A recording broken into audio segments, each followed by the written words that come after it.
नमस्कार प्यारे बच्चों, राम राम। कैसे हो? उम्मीद करता हूँ कि आप अच्छे और स्वस्थ होंगे। प्यारे बच्चों, आज अपन बात करेंगे आज के सेशन के अंदर जो आरपीएससी एसआई की अपनी टेस्ट सीरीज चल रही है।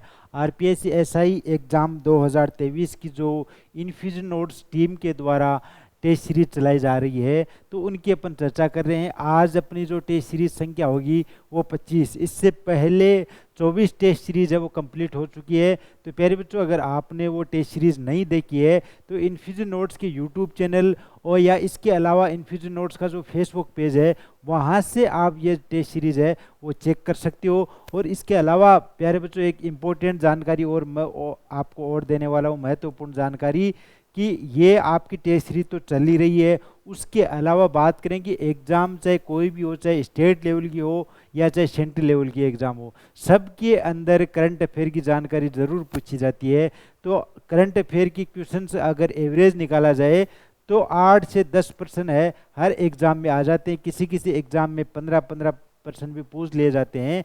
तो करंट अफेयर भी उतना ही महत्वपूर्ण है जितना आप जो पुराना जो मैटर पढ़ते हो। तो करंट अफेयर के लिए मैं आपको दो चैनल बता रहा हूँ। इन्फ्यूजन नोट्स का इंस्टाग्राम और टेलीग्राम चैनल आप फॉलो कीजिएगा, वहाँ से आपको डेली करंट अफेयर से जुड़ी हुई जानकारी है वो मिलती रहेगी प्यारे बच्चों। इसके अलावा यूट्यूब चैनल के माध्यम से अपनी जो टेस्ट सीरीज चल रही है वो है। और हैंड रिटन नोट्स की अगर आपको रिक्वायरमेंट हो, बने बनाए नोट्स आप अगर पढ़ना चाहते हो, तो infusionnotes.com आप विजिट कीजिएगा। वहाँ पर एसआई से एसआई भर्ती परीक्षा या इसके अलावा जैसे आरएस हो, आईएएस हो, और भी जो महत्वपूर्ण एग्जाम है उनके हैंड रिटन नोट्स है जो infusionnotes.com जो वेबसाइट है हमारी, उसके ऊपर आपको अवेलेबल हो जाएंगे प्यारे बच्चों।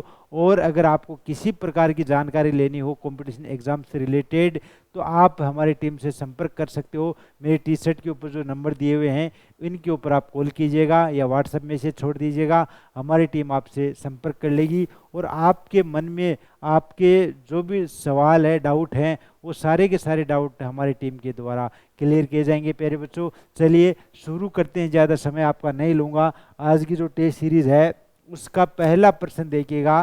पहला प्रश्न है, प्रतिहार वंश की स्थापना कब और किस जगह पर हुई थी? प्रतिहार वंश है उसकी स्थापना कब और कौन सी जगह पर हुई थी प्यारे बच्चों?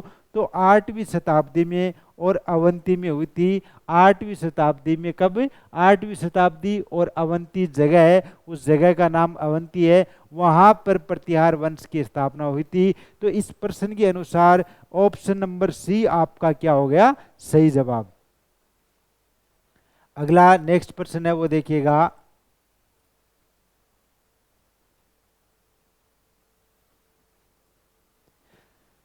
सरस्वती कंठाभरण राजमरणांग रामणांगण कुर्मणसत आदि ग्रंथों की रचना किसके द्वारा की गई थी? तो ये तीनों की तीनों ग्रंथ है भोज प्रतिहार के परमार के द्वारा, ये तीनों के तीनों ग्रंथ हैं वो के लिखे गए थे। तो ऑप्शन नंबर ए आपका इसके अंदर क्या हो गया? सही जवाब।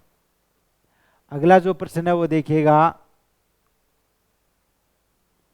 किस गुर्जर प्रतिहार शासक के समय त्रिकोणात्मक संघर्ष शुरू हुआ था?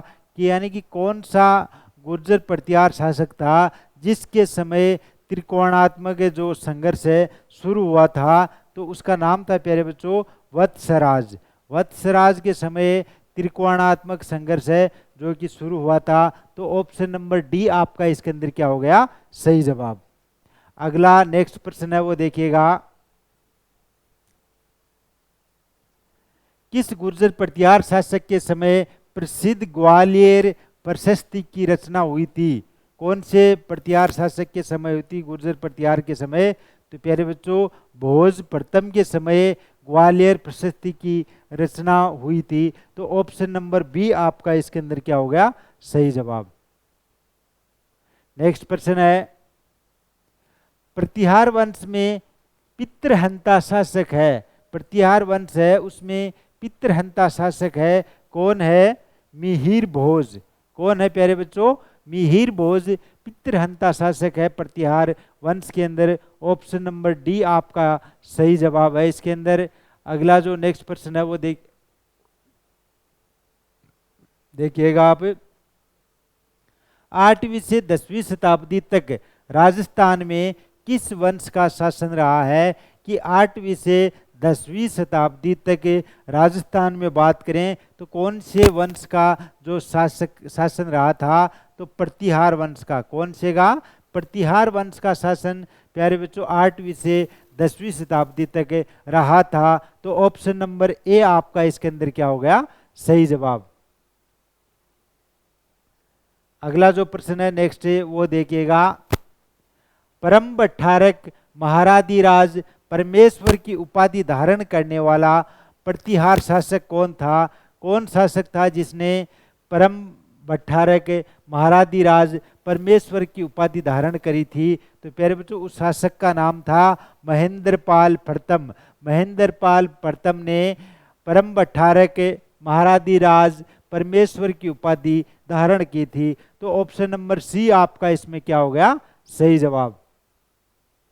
अगला नेक्स्ट प्रश्न है वो देखिएगा, प्रतिहार वंश के राजाओं की राजधानी थी। प्रतिहार वंश है उसके राजाओं की राजधानी कहाँ पर थी? तो भीनमाल। कहाँ पर? भीनमाल थी प्यारे बच्चों। और भीनमाल कहाँ पर आपका? भी जालोर जिले के अंदर भीनमाल स्थित है। तो ऑप्शन नंबर डी आपका इसमें क्या हो गया? सही जवाब।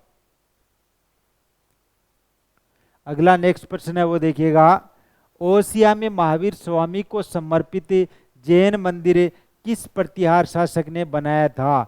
ओसिया के अंदर महावीर स्वामी को एक जैन मंदिर समर्पित किया गया था। और ये जैन मंदिर कौन से प्रतिहार शासक ने बनाया था? तो वत्सराज ने। वत्सराज ने जैन मंदिर बनाया। कहाँ पर? ओसिया में। और ये किन को समर्पित किया गया था? महावीर स्वामी है उनको ये जैन मंदिर समर्पित किया गया था। तो ऑप्शन नंबर ए आपका इसमें क्या हो गया? सही जवाब।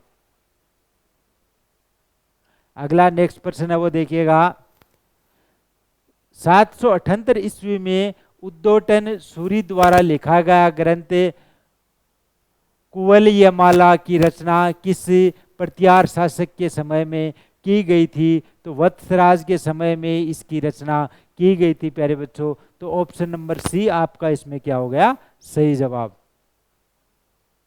अगला नेक्स्ट प्रश्न है वो देखिएगा, प्रभास और आदिवराह की उपाधि धारण की। प्रभास और आदिवराह की उपाधि किसके द्वारा धारण की गई थी? तो मिहिर भोज ने ये दोनों उपाधियां धारण करी थी।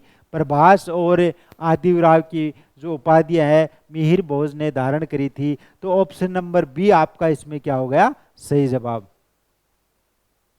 अगला नेक्स्ट प्रश्न है वो देखिएगा, इस्लाम का सबसे बड़ा शत्रु मिहिर भोज को किसने बताया था? इस्लाम का सबसे बड़ा शत्रु मिहिर भोज है। ये किसके द्वारा कहा गया था? ये कहा गया था सुलेमान। सुलेमान ने कहा कि इस्लाम का सबसे बड़ा शत्रु कौन है? मिहिर भोज है इस्लाम का सबसे बड़ा शत्रु है। तो ऑप्शन नंबर ए आपका इसमें क्या हो गया? सही जवाब। अगला जो नेक्स्ट प्रश्न है वो देखिएगा, नागभट्ट प्रथम का अन्य नाम था। नागभट्ट प्रथम है उसका दूसरा अन्य नाम क्या था? नागावलोक। क्या नाम था प्यारे बच्चों? नागावलोक। ऑप्शन नंबर डी आपका इसमें क्या है? सही जवाब। अगला जो प्रश्न है वो देखिएगा, किस प्रतिहार शासक ने सबसे पहले जालोर को अपनी राजधानी बनाया था? किस प्रतिहार शासक ने सबसे पहले जालोर को अपनी राजधानी बनाया था? नागभट्ट प्रथम ने जालोर को सबसे पहले अपनी राजधानी बनाया था प्यारे बच्चों। तो ऑप्शन नंबर सी आपका इस प्रश्न के अनुसार क्या हो गया? सही जवाब। अगला जो प्रश्न है वो देखिएगा, कर्पूर मंजरी, बाल रामायण, बाल भारत आदि ये जो तीनों ग्रंथ है वो किसके द्वारा लिखे गए थे? किन्होंने इनकी रचना की थी? तो प्यारे बच्चों राजशेखर ने कर्पूर मंजरी, बाल रामायण, बाल भारत आदि ग्रंथों की रचना की थी। तो ऑप्शन नंबर डी आपका इसके अंदर क्या हो गया? सही जवाब।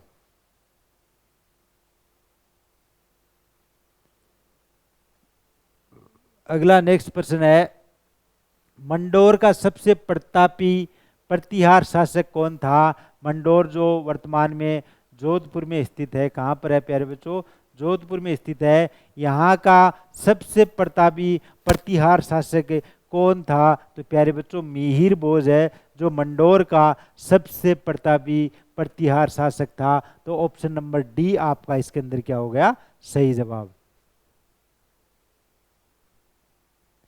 अगला जो प्रश्न है वो देखिएगा, प्रतिहार शासक नागभट्ट द्वितीय के अपनी राजधानी किसको बनाया था? प्रतिहार शासक नागभट्ट द्वितीय ने अपनी राजधानी कहाँ पर बनाई थी? किसको बनाई थी? कन्नौज। कहाँ पर बनाई थी? कन्नौज में बनाई थी। ऑप्शन नंबर सी आपका इसमें क्या है? सही जवाब। अगला जो नेक्स्ट प्रश्न है वो देखिएगा, किस प्रतिहार शासक ने आर्यावर्त का महाराधी राज की उपाधि धारण करी थी? किस प्रतिहार शासक ने आर्यावर्त का महाराधी राज की उपाधि धारण करी थी? तो महिपाल प्रथम ने। किसने करी थी प्यारे बच्चों? महिपाल प्रथम ने आर्यावर्त का महाराधी राज की उपाधि है वो धारण की थी। तो ऑप्शन नंबर ए आपका इसमें क्या हो गया? सही जवाब।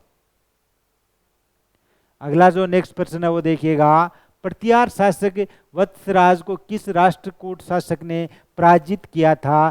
प्रतिहार शासक वत्सराज को किस राष्ट्रकूट शासक ने पराजित किया था? तो ध्रुवपाल ने इनको पराजित किया था प्यारे बच्चों। वत्सराज को किसने वो पराजित किया था? ध्रुवपाल के द्वारा वत्सराज वो पराजित हुए थे। ऑप्शन नंबर डी आपका इसमें क्या है? सही जवाब।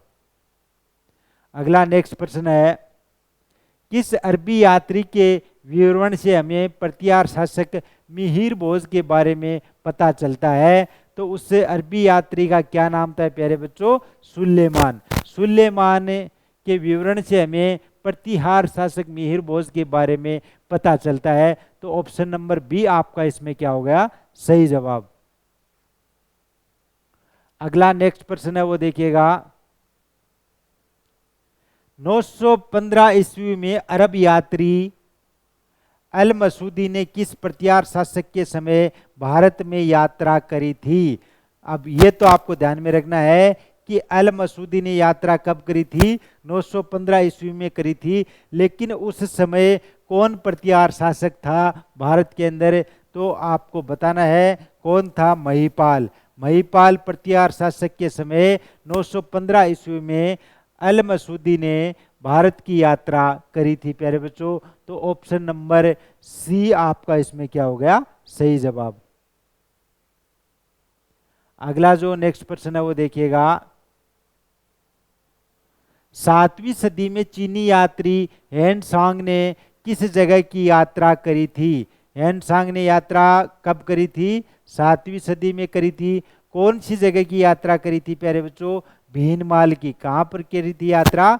भीनमाल की यात्रा 7वीं सदी में चीनी यात्री हेनसांग के द्वारा की गई थी। तो ऑप्शन नंबर ए आपका इसमें क्या है? सही जवाब। अगला जो नेक्स्ट प्रश्न है वो देखिएगा, जालोर के प्रतिहार वंश का संस्थापक था। जालोर है उसका प्रतिहार वंश का संस्थापक कौन था प्यारे बच्चों? नागभट्ट प्रथम है जो जालोर के प्रतिहार वंश का संस्थापक था। ऑप्शन नंबर बी आपका इसमें क्या है? सही जवाब। नेक्स्ट प्रश्न है, किस प्रतिहार शासक को रणहस्तिन कहा गया है? किस प्रतिहार शासक को रणहस्तिन कहा गया है? तो उसका नाम था प्यारे बच्चों वत्सराज। किसको कहा गया है? वत्सराज को। अगला जो प्रश्न है वो देखिएगा,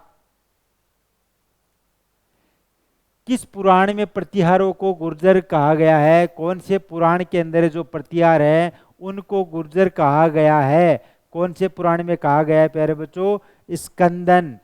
कौन से में? स्कंद पुराण है उसके अंदर प्रतिहारों को गुर्जर कहा गया है। तो प्यारे बच्चों आज की जो टेस्ट सीरीज के 25 इंपॉर्टेंट प्रश्न थे जो मैंने आपके साथ यहाँ पर शेयर किए हैं, इन्फ्यूजन नोट्स के द्वारा जो टेस्ट सीरीज चलाई जा रही है वो आज 25 कंप्लीट हो चुकी है। और रोज़ हमने वादा आपसे किया है कि रोज़ आपको एक टेस्ट सीरीज है वो देते रहेंगे। अभी एग्ज़ाम का नोटिफिकेशन जुलाई माह में आने की संभावना है। अगर जुलाई माह के अंदर भी नोटिफिकेशन आता है तो उसमें आपको करीब 1 से 1.5 माह का समय आवेदन प्रक्रिया में मिलेगा और उसके 1-2 माह के बाद में आपकी एग्ज़ाम होने की, यानी कि बात करें तो अगर जुलाई में भी नोटिफिकेशन आता है तो अक्टूबर नवंबर तक आपकी एग्ज़ाम होने की संभावना रहती है। तो अभी आपके पास 3-4 महीने का समय है।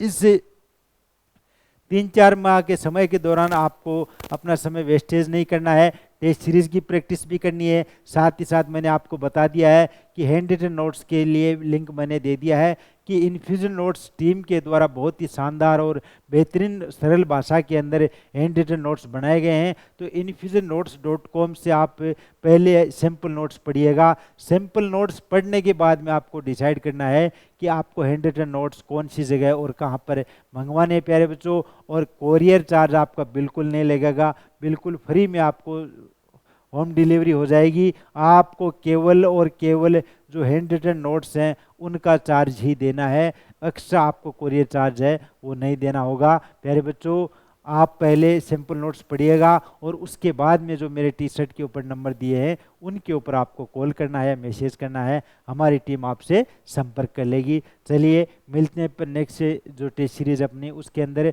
धन्यवाद, राम राम।